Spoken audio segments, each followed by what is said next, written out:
good morning. So it's 5:20 ng umaga. So dito ulit tayo sa palaisdaan. Ito na nga nagiging routine ko, no? So every morning papunta muna dito kasi nga itong palaisdaan natin na to at saka ito na dinidrain natin siya both, no? Everyday natin yan dinidrain pag may pagkakataon. And yung isa na yon parang sinisimot pa rin natin. Hindi ko pa kasi yan pinapasimot. Ang mga kinukuha nating alimango dyan, yung mga pumapasok lang dun sa pretel, sa lumpot kung tawagin. So hindi naman talaga yun mauubos agad-agad, no? So labas-pasok lang yung tubig dun. Marami pa may nakukuha pa rin si Papa na alimango. So yun naman yung kinukuha ko pag ganitong madaling araw. Kaya madilim pa, alas 4 pa lang pupunta na ako dito.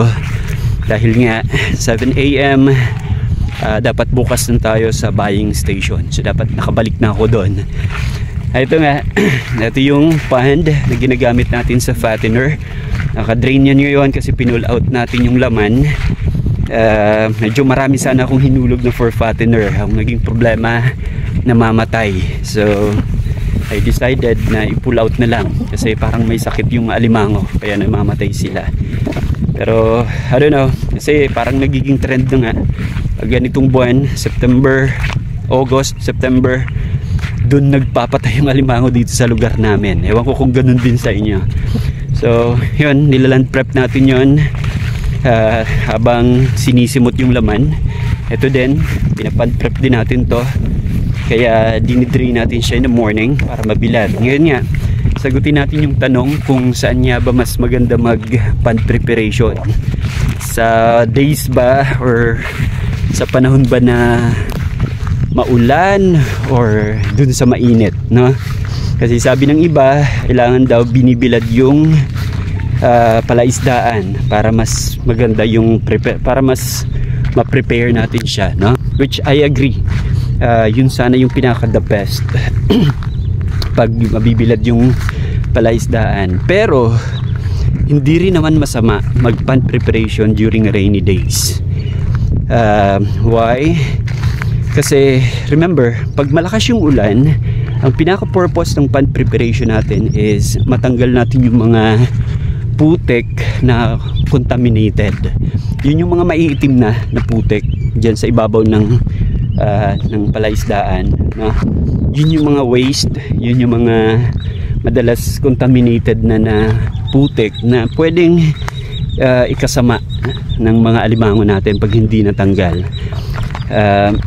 Ngayon, pag maulan, ang mangyayari, lalo pa let's say sunod-sunod, nakadrain yung pond mo, sunod-sunod, ilang araw nang umuulan, so ang mangyayari, iaanod kasi yung mga putik na yon.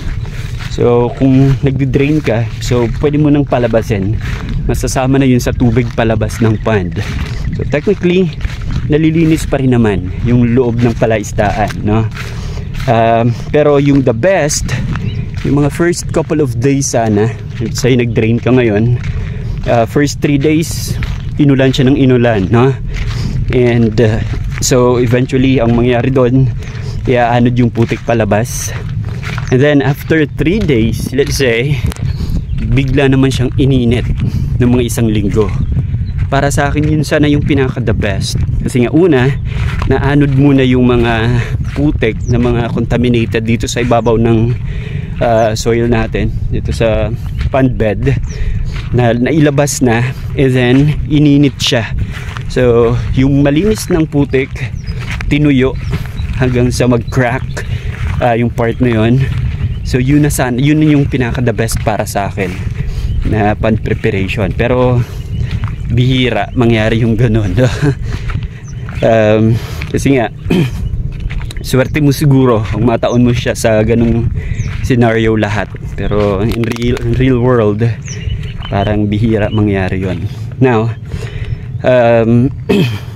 so to answer the question, kung sakali na puro lang init, let's say nataon na yung pond preparation mo, sobrang mainit, don't you worry, okay lang yan. Okay din yun kasi tutuyuin niya naman yung mga contaminated na soil. And then kung the best, kung dumating sa point na mag-crack, yung ibabaw ng soil para at least mas maraming poison yung mag-evaporate, no? Kung sakali man na mataon yung pad preparation mo, sobrang lakas ng ulan, pwede naman yun, wala namang problema doon. You can always do that, kasi nga ang tendency naman is iaano din naman lahat ng mga putek na contaminated na. So pwede din yun, but again, para sa akin yung pinaka the best sana is combination ng dalawa. So ulanin muna, and then mabilad siya ng mga ilang araw, and then siguro mga 2 linggo lang yung kailangan pag ganun yung naging pag-swinerte ka na ganun yung maging situation. So 2 linggo ready to go na yung pond mo. Kaya lang ang iba inaabot ng month para sa pond preparation, kasi nga kung natataon na tuloy-tuloy yung ulan or natataon na sobrang init naman, so somehow kailangan ng medyo matagal na proseso pag ganon. Ayan lang, so nandito tayo ngayon. Ito yung sinasabi kong pinapagawa natin.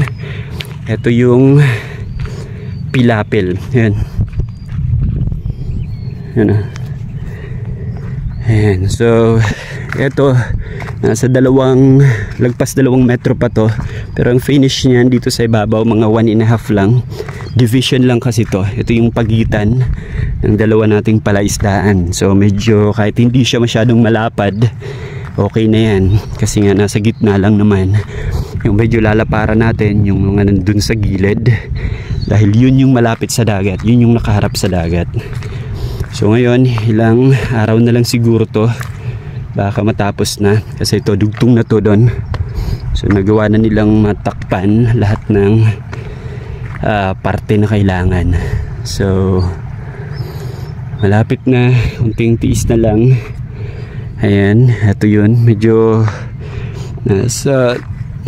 magastos din yung pagpapagawa, no? Sige, gawa tayo ng another video para doon.